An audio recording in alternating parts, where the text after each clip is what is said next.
گھیرا جو ہے قمیص میں بہت زیادہ خوبصورت لگنے لگا۔ تو جب دیکھیے جب لوک رقص تھا جب تک کتھک، تو ظاہر ہے اس میں مقامی زبانیں تھیں شمالی ہند کی، تو جس میں پاکستان کا خطہ بھی شامل ہے، لاہور اور سارا علاقہ۔ پھر جب انہوں نے اس کو اپنایا تو ظاہر ہے سنسکرت، ہندی اور جو دیگر ان کی مقامی زبانیں ان میں نرت کرنے لگ گئے۔ جب مسلمان آئے تو فارسی آ گئی اور اس میں عربی آ گئی، اور ظاہر ہے پشتو کا بھی انفلوئنس آ گیا، چونکہ جب یہ مسلمان پشتون بادشاہ تھے وہاں پہ، خلجی اور لودھی اور سوری، تو ظاہر اطرنوی ساتھ لائے، تو پھر ظاہر ہے اس میں اور زیادہ تغیر آیا۔ اسی طرح پھر لکھنؤ کے جو نواب تھے وہ کتھک کو پروموٹ کرتے تھے۔ نواب واجد علی خان خود ایک بہت اعلیٰ استاد تھے کتھک کے، اور وہ خود کتھک کرتے تھے۔ اور اسی طرح پشتونوں میں سب سے پہلی جو ریاست ہے اکوڑا خٹک اور ٹیری کی، وہ ہمارے آباء و اجداد نے یعنی خوشحال خان خٹک کے پردادا نے، ملک اکوڑ خان نے سن 1940 میں قائم کی ٹیری کے علاقے میں، جو آج کوہاٹ اور کرک پہ مشتمل ہے۔ تو جب پشتونوں کی پہلی ریاستیں قائم ہوئی اپنے علاقے میں، اپنے ہی لوگوں پہ، خٹک قبیلے پہ، تو وہاں پہ دربار بنے، اور جہاں پہ دربار بن جاتا ہے وہ ایک مرکز بن جاتا ہے، محور بن جاتا ہے۔ جب دربار بنتا ہے تو لوگوں کی جو گفتگو ہوتی ہے وہ بھی آراستہ و پیراستہ ہو جاتی ہے، اور ان کا رکھ رکھاؤ بھی بہتر ہو جاتا ہے۔ وہاں پہ موسیقی، وہاں پہ شاعری، وہاں پہ دیگر فنون لطیفہ، وہاں پہ نرت اتن، یہ بھی شروع ہو جاتا ہے۔ تو جو خٹک ڈانس ہے یہ انہی درباروں میں اس کی پروان کو دیتے تھے، مزید اس کو سراہتے تھے۔ جو ہمارے قوانین تھے 4 صدیوں سے، یعنی خوشحال خان خٹک کے زمانے سے، ان کے آباء و اجداد کے زمانے سے 1540 سے، اور 1586 میں اکبر اعظم جو مغل بادشاہ تھے انہوں نے تسلیم کیا کوڑا خٹک اور ٹیری کی ریاست کو، اور ان کو مالیے کا چارج بھی بنایا۔ جو بھی شاہی سڑک سے گزرتا تھا، اباسین دریا کو پار کرتا ریاست سندھ کو، تو اسے مالیہ وصول کرتے تھے ملک اکوڑ خان اور ان کی اولاد، اور وہ منصبدار تھے مغل بادشاہ کے۔ تو اورنگزیب عالمگیر تک یہ منصبداری جاری رہی ہمارے خاندان میں، لیکن جب خوشحال خان خٹک نے افغان کے ننگ کے لیے تلوار اٹھائی تو ظاہر ہے انہوں نے منصبداری بھی چھوڑ دی، اور پھر انہوں نے پشتون نیشنلزم پہ کام کیا۔ تو پھر جب ٹیری کی اور اکوڑا خٹک کے دربار بنے، پشتون وہ قبیلہ یعنی پشتونوں میں خٹک وہ قبیلہ جو اپنے سارے ہمسائے قبیلوں کے ساتھ لڑا ہے، چاہے وہ اورکزئی ہے، چاہے وہ بنگش ہے، چاہے وہ مربت ہے، چاہے وہ وزیر ہے، اور سب سے زیادہ یوسف زیوں سے لڑا ہے، اور پھر ہند کی اواڑوں سے بھی لڑا ہے۔ تو جب ان قبیلوں سے خٹک قبیلے کی لڑائی ہوتی تھی تو ظاہر ہے ان کو مشق چاہیے ہوتی تھی، جنگی مشق۔ تو اس طرح منظم فوج تو اپنے وقت میں نہیں تھی، چونکہ آبادی بہت کم تھی نا خٹک قبیلہ نسبت یوسف زیوں سے۔ تو جب جنگ نہیں ہوتی تھی تو یہ تلواروں کے ساتھ رقص کرتے تھے۔ یہ ایک جنگی یعنی تمرین تھی، ایک پریکٹس تھی، تاکہ یہ اپنے جنگ کے لیے یہ جو ہے نا ہمیشہ جو ہے نا مستعد رہیں۔ تو یہ تب سے یہ خٹک ڈانس ہوتا آ رہا ہے ٹیری کے دربار میں، اکوڑا خٹک کے دربار میں، اور ہمارے 1873 میں ہماری جو ٹیری کی خانات تھی وہ نوابی میں تبدیل ہوئی، اور وہاں پہ نواب سر خواجہ محمد خان کو night commander star of India, جو کہ سب سے بڑا اعزاز تھا ہندوستانی لوگوں کے لیے، وہ ملا انگریز کی طرف سے، اور ان کو سر کا خطاب ملا۔ تو Nawab sir Khwaja Muhammad Khan knight commander of the most exalted order of the star of India. تو یہ بہت بڑا اعزاز تھا جو کہ ہندوستان کے سب سے بڑے نوابین کو ملا تھا، اور اس میں ٹیری کے نواب صاحب کو بھی اعزاز ملا۔ تو جب یہ نوابی ریاست تھی تو مزید فنون لطیفہ کو جو ہے نا امپاور کیا گیا تاکہ وہ آئیں دربار میں ناچیں۔ وہاں پہ موسیقی کی محفل ہوتی تھی، وہاں پہ شاعری کی محفل ہوتی تھی، چونکہ خوشحال خان خٹک، دیکھیے خوشحال خان خٹک خود فنکار تھے۔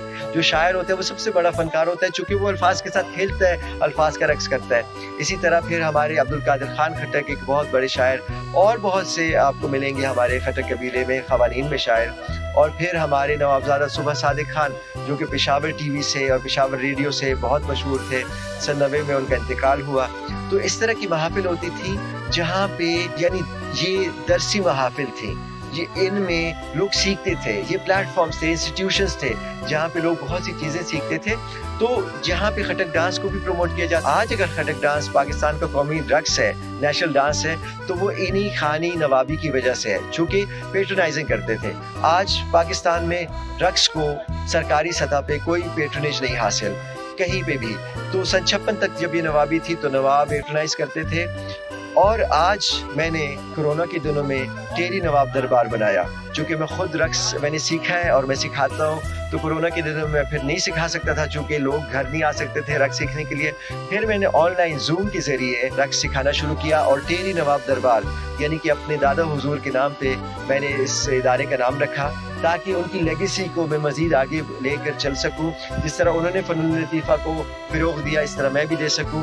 तो यहाँ इस प्लेटफॉर्म के ज़रिए मैं रक्स सिखाता हूँ, मैं अतन सिखाता हूँ, मैं लोगरी कतगनी उज़्बकी जो हमारे अफ़गान पश्तो रक्स हैं वो मैं सिखाता हूँ, मैं कथक सिखाता हूँ। चूँकि कथक जितना हिंदुस्तान का है उतना ही हमारा। खाने में क्या पसंद है आपको? खाने में मुझे काबुली पुलाव बहुत ज़्यादा पसंद है, चूँकि उसमें मुझे ज़्यादा मिर्च वाला खाना मैं हज़म नहीं कर सकता।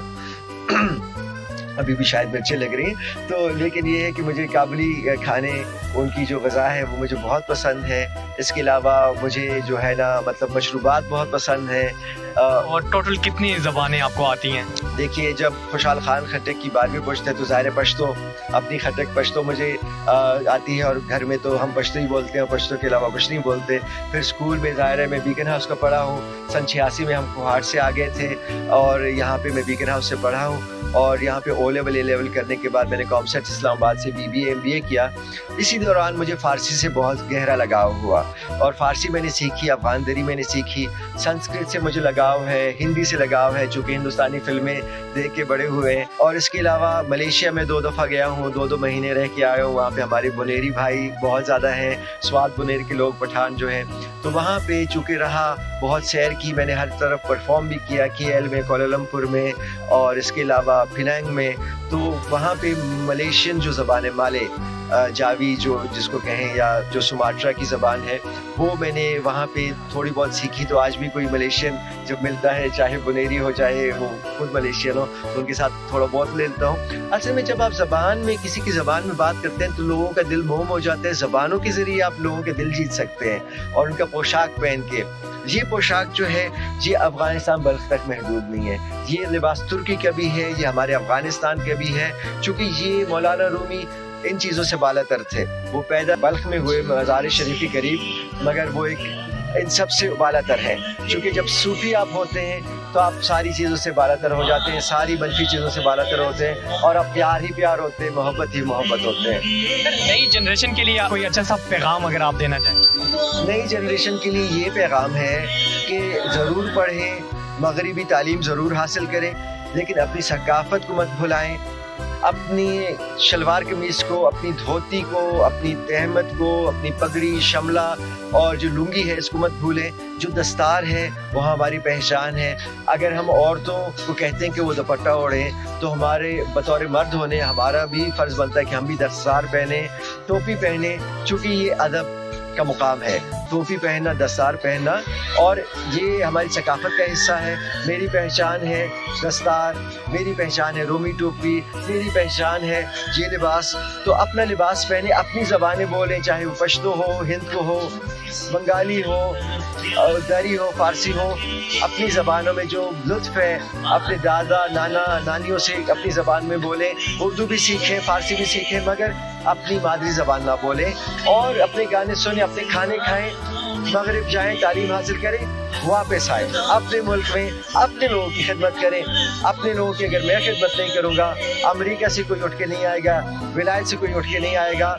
इन लोगों ने हमें पहले भी लूटा है, अभी भी लूट रहे हैं, लेकिन हम अपने आप को मजबूत करेंगे, हम अपनी सकाफत को मजीद आगे लेकर चलेंगे। Thank you so much. आखिर में अगर कोई आपको शायरी आती है खुशहाल खान खटक साहब की, तो वो ऑडियंस को हमारी सुनाया। जी, बहुत शुक्रिया आपका कि आपने मुझे मदऊ किया और मुझे इज़्ज़त बख्शी। खुशहाल खान खटक का मुझे एक शेर बहुत ज़्यादा पसंद है, और वह है शेख रिमुज रोजाकड़ा जब डाके प्याले आखला। शेख रिमुज रोजाकड़ा जब डाके प्याले आखला, हक सड़े पैदा खपल खपल कार न रखना। शेख नमाज और रोज़ा रखे और मैं भरे हुए प्याले नोश फरमाऊंगा। खुदा ने हर इंसान को पैदा किया है अपने अपने काम के लिए।